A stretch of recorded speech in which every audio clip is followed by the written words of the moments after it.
Picked up this little storage cube from Mission First Tactical. It says it stores about 300 rounds of 9mm. Let's try it out.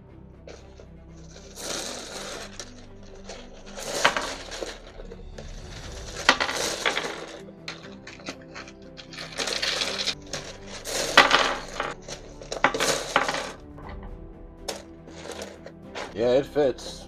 Would you guys get one of these things?